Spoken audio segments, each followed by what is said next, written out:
Em 1997, a Boeing comprou a McDonnell Douglas e eles encerraram a produção de quase todos os aviões dessa empresa, menos um, o MD-95, que depois se chamaria Boeing 717. Fala pessoal do Aero, tudo bem?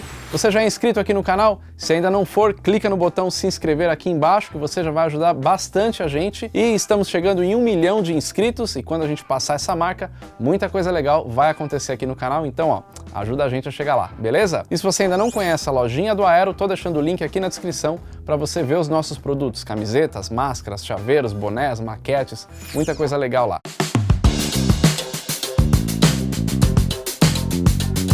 Os aviões da Boeing são muito conhecidos e quem entende bastante do assunto consegue diferenciar um Boeing de um Airbus facilmente só de olhar. Cada avião dessa empresa tem uma característica bem notável. Desde o Boeing 707, lá nos primórdios da aviação comercial a jato, com 4 motores, até o Boeing 747, um avião double deck também com 4 motores, o 777, o 737, 727, enfim. Mas tem um avião da Boeing que parece que não pertence a essa frota, parece um estranho no ninho. Esse avião, o Boeing 717-200, é um avião pequeno, na verdade o menor da Boeing. Um avião ali para levar por volta de 100 passageiros. Essa é a característica original, um avião para 100 assentos, mas ele carrega um pouco mais. Dependendo da sua configuração interna, ele pode carregar de 106 a 117 passageiros. E para caber esses passageiros todos, a configuração é diferente de todos os outros aviões da Boeing. O 717 carrega a configuração de 2 poltronas, o corredor no meio e 3 poltronas do outro lado. No cockpit, 2 tripulantes, um piloto e o copiloto, já com uma aviônica bem moderna, o Glass Cockpit, muito parecido com o do MD-11, e também ele trazia o sistema Fly-by-Wire. Falando um pouquinho mais da modernidade desse avião, ele trazia os motores Rolls-Royce BR-715, que já tinha todo o controle eletrônico, o FADEC, um peso máximo de decolagem de mais ou menos 55 toneladas, uma velocidade de cruzeiro de 822 km por hora e um alcance de por volta de 3.800 km. Esse é o Boeing 717, diferente de todos os outros aviões da Boeing, inclusive a configuração dos motores. Esses motores que eu falei, os Rolls-Royce, eles ficam na cauda. O único avião com essa configuração na Boeing foi o 727, mas não tinha só 2 motores. Tinha 3. Depois, quando eles começaram o conceito do 737, a ideia inicial era ter 2 motores na cauda, mas todo mundo sabe que esses motores acabaram indo para debaixo das asas no 737. Então, se você olhar o 717, ele é diferente, ele não parece com um avião da Boeing. Por que exatamente ele é assim? Porque, na verdade, o 717 não é um avião da Boeing, mas ele é um avião da McDonnell Douglas.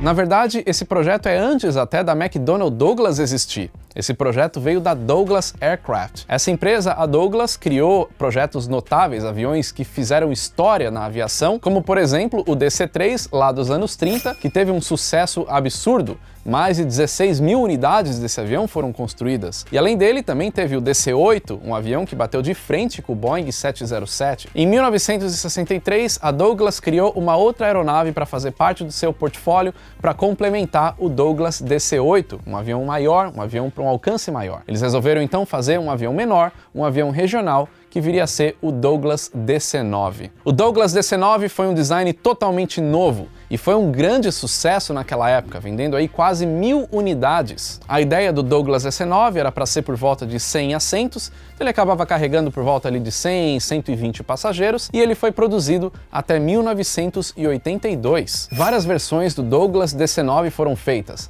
Teve a série 10, 20, 30, 40, 50 e a versão que fez mais sucesso foi a série 30. Em 1967, a Douglas estava passando por dificuldades e se uniu com a McDonnell, formando então a McDonnell Douglas. E depois, nos anos 80, veio a nova geração desse avião, o MD-80, criado em 1980, por isso o nome MD-80. Essa foi uma atualização do Douglas DC-9. Uma versão maior, com mais autonomia, maior capacidade, mais moderno, com um desenho de asa melhorado e trazia novos motores. Depois da série do MD-80 veio o MD-90, uma versão mais atualizada que trazia já o Glass Cockpit, ou seja, as telas digitais no cockpit, um avião mais potente, mais silencioso e com novos motores. Mas tanto o MD-80 quanto o MD-90 acabaram ficando maiores do que era o Douglas DC-9, então a McDonnell Douglas resolveu criar uma versão mais próxima do tamanho tamanho que era o Douglas DC-9. Mas por conta da crise econômica dos anos 80, que afetou diretamente o mercado aeronáutico, a AMD resolveu não fazer o projeto novo de um avião menor, então eles resolveram só dar uma encurtada no MD-80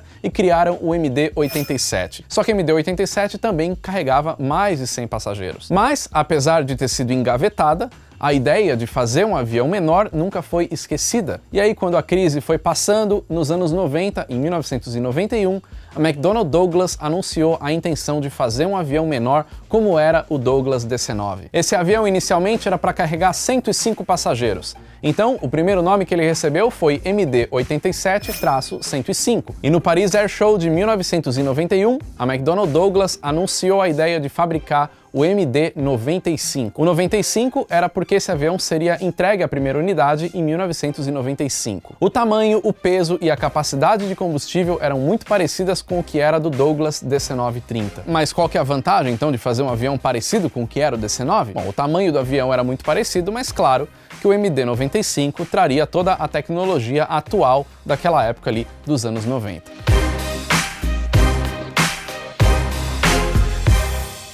Até agora eu tô falando desses aviões da Douglas e da McDonnell Douglas. O que aconteceu com o Boeing 717? O que essa história tem a ver uma coisa com a outra? Tem tudo a ver, porque nos anos 90 a McDonnell Douglas estava passando por sérios problemas financeiros e eles não estavam mais conseguindo se sustentar. Um grande problema para a McDonnell Douglas foi a perda de um cliente muito importante que era a Scandinavian Airlines. A Scandinavian Airlines operava com muitos aviões da Douglas, da McDonnell Douglas, e aí eles aos poucos começaram a optar pelos Boeing 737. E o problema da McDonnell Douglas começou a aumentar ainda mais. Uma má administração, problemas internos. No início dos anos 80, a McDonnell Douglas tinha licenciado a fabricação do MD-80 lá em Xangai, na China. E a ideia da montagem final do MD-95 era para ser também feita lá na China, em Xangai. A negociação era de produzir 150 aeronaves entre MD-80 e MD-90. Só que esse contrato acabou caindo para 40 aeronaves, ficando metade de cada uma. Eles consideraram também fabricar o MD-95 fora da China e resolveram juntar outros parceiros fornecedores de outros países como Japão, Coreia do Sul, Itália e Taiwan para poder diminuir os custos, para poder diluir os custos com esses outros parceiros para viabilizar a fabricação desse avião. Em 1994, a McDonnell Douglas decidiu que a fabricação do MD-95 não seria mais feita na fábrica em Long Beach, na Califórnia, mas sim em Dallas, no Texas. Essa decisão acabou causando um alvoroço entre os sindicatos da aviação e eles precisaram voltar atrás da ideia e manter a fabricação do MD-95 lá em Long Beach, na Califórnia. Depois de tanto problema, a empresa acabou não aguentando. E em 1997, a Boeing comprou a McDonnell Douglas por 13 bilhões de dólares. E é aí que a história do MD-95 começa a mudar.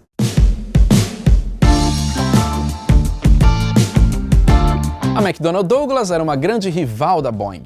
Fazia aviões que batiam de frente com essa empresa. Então, quando a Boeing comprou a McDonnell Douglas, eles resolveram encerrar a produção de quase todos os aviões, como o MD-11, por exemplo, e o MD-90. Mas eles pouparam um desses aviões, que foi o MD-95. E essa decisão da Boeing de manter o MD-95 em fabricação foi uma surpresa para toda a indústria aeronáutica da época, porque todo mundo tinha certeza que a Boeing ia acabar com a produção de todos os aviões que eram da McDonnell Douglas. Afinal de contas, a Boeing já tinha o seu próprio portfólio, então comprar a McDonnell Douglas ajudou a tirar um concorrente da frente. Eles não precisavam dos aviões que a McDonnell Douglas fabricava. Mas o MD-95 era um avião menor, era um tipo de avião que a Boeing ainda não tinha. Agora, por que eles deram o nome de 717? Se a gente voltar um pouquinho na história, a gente vai ver que do Boeing 707 pula para o Boeing 727, parece que não tem o 717 lá nos anos 60, mas na verdade não é bem assim, porque quando o Boeing 707 foi produzido, ele veio de um outro modelo,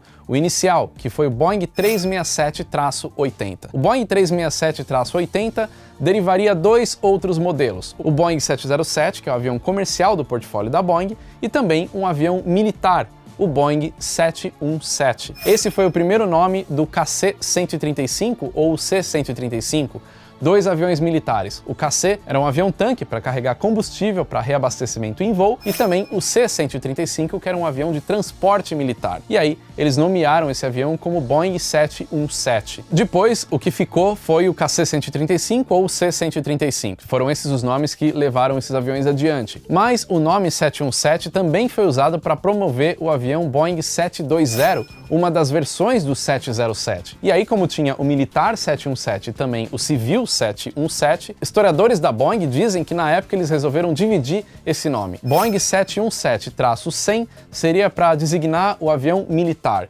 e Boeing 717-200 para designar o avião civil. No fim, o nome 717 acabou não sendo usado oficialmente nos aviões, porque receberam esses outros nomes, então essa sequência acabou sendo pulada, porque o departamento de marketing da época decidiu que todos os aviões comerciais a jato deveriam começar com o número 7. Então eles já tinham feito o Boeing 707, pularam essa história aí do Boeing 717 e depois o próximo avião comercial do portfólio foi o 727. Logo, esse 717 acabou sendo esquecido ao longo da história e ele foi retomado em 1997, quando a Boeing resolveu retomar a fabricação do MD-95. Claro que um avião da Boeing não podia mais se chamar MD, então eles acabaram utilizando o nome Boeing 717.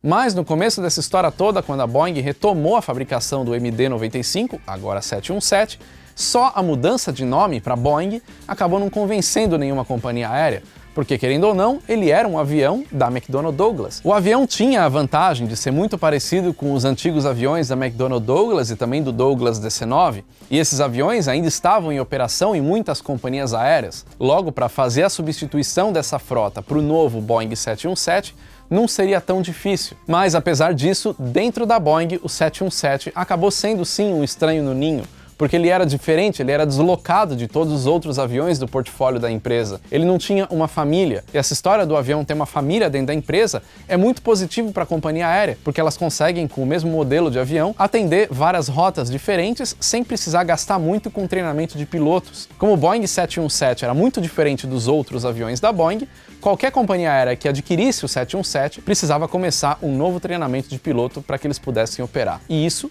era caro. Ou seja, mesmo empresas que já operavam aviões da McDonnell Douglas, como a American Airlines, a Northwest ou a Delta, não quiseram ser empresas lançadoras desse novo avião, o Boeing 717. Mas isso não impediu que a Boeing continuasse em frente com o projeto. Em 1997 eles retomaram a produção, em 1998 o avião fez o seu primeiro voo e em 1999 recebeu a sua certificação. E em setembro de 1999 o primeiro avião foi entregue para sua primeira companhia aérea, a AirTran Airways, uma low cost lá dos Estados Unidos na época. A TWA, que ainda existia nessa época, acabou fazendo encomenda em 1998 de 50 aeronaves. E a Boeing, claro, começou a fazer um trabalho muito intenso de marketing, de divulgação do Boeing 717 para poder atingir principalmente aquelas companhias aéreas que já tinham operado o Douglas DC-9, ou seja, empresas que já sabiam as vantagens de operar um avião daquele em rotas regionais. No final das contas, a Boeing tinha tomado a decisão certa.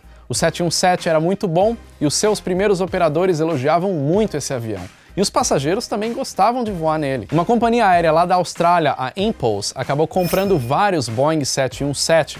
Essa empresa acabou sendo comprada pela Qantas, que manteve esses aviões na frota. E a Qantas gostou bastante desse avião. A operação dele era barata e fácil. Ele conseguia cumprir com aquilo que foi proposto. Ele atendia rotas regionais e ele era eficiente para isso. Por isso, a Qantas acabou mantendo o Boeing 717 e substituindo a frota do avião britânico BAE 146, que inclusive eu já fiz vídeo sobre ele. A Delta, que não tinha muito interesse lá no começo da história toda, acabou adquirindo o Boeing 717 e acabou se tornando a maior operadora desse avião, com mais de 90 unidades na frota. E também a companhia aérea lá do Havaí, a Hawaiian Airlines, acabou adquirindo o Boeing 717, que foi um tremendo sucesso nessa companhia aérea. Foi muito eficiente para eles.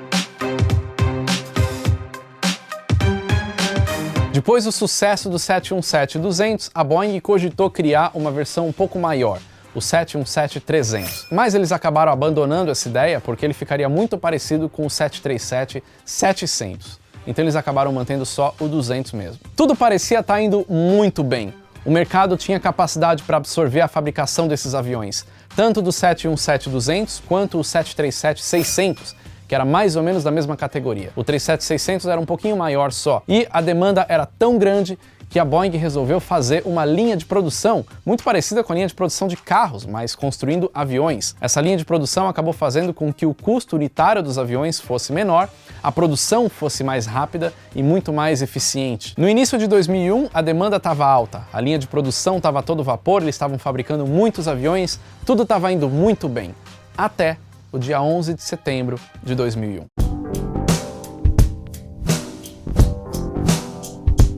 Os ataques de 11 de setembro de 2001 acabou mudando toda a aviação mundial. O mundo entrou em crise e a aviação foi diretamente impactada, principalmente dentro dos Estados Unidos. E aí a Boeing resolveu rever o futuro do seu portfólio dentro da empresa, mas eles decidiram manter a fabricação do 717, mesmo com a demanda tendo praticamente despencado. Eles tinham muita confiança nessa configuração de aviões com 100 assentos para voos regionais, e eles não estavam errados. Mas em 2001, como tudo mudou, as encomendas caíram lá embaixo. Em 2002, eles deram uma recuperada com 32 encomendas do 717, mas apesar disso, só 100 unidades desse avião foram vendidas até meados de 2002, o que é muito pouco para a fabricação de um avião, principalmente se tratando de Boeing. O 11 de setembro mexeu muito com a demanda de novos aviões, mas na verdade esse não foi nem o principal problema que impactou direto as vendas do 717. A concorrência acabou vindo forte também.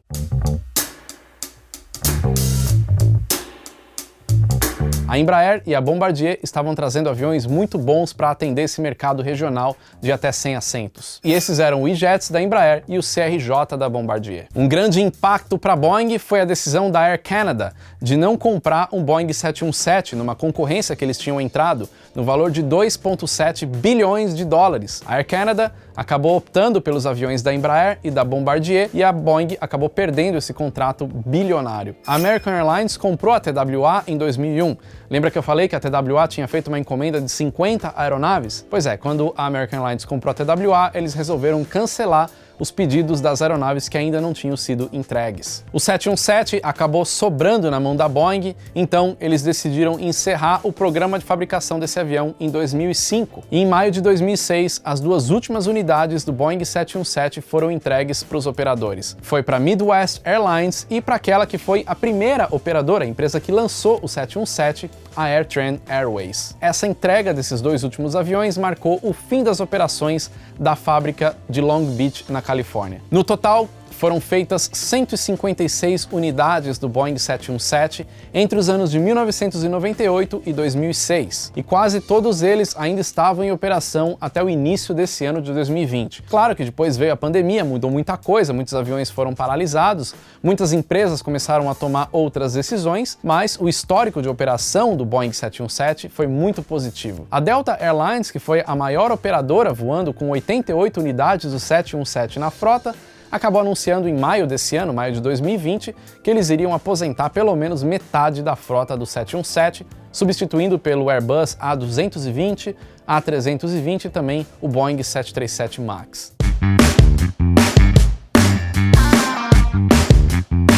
Falando um pouco do histórico de acidentes desse avião, é baixíssimo. Tiveram alguns acidentes ao longo desses pouco mais de 20 anos de operação, mas nenhum acidente fatal aconteceu com o Boeing 717. É interessante dizer que não teve muito interesse mais esse avião lá no final de 2001, depois até 2005, quando eles resolveram encerrar a produção, mas teve uma volta do interesse desse avião lá em 2017, quando a aviação regional começou a ter bastante espaço e ter bastante demanda para esse tipo de avião. O mercado de aviação regional cresceu muito, e foi assim que a Embraer e a Bombardier, que agora já fazia parte da Airbus, se estabeleceram. E aí as empresas voltaram a ter o interesse pelo Boeing 717.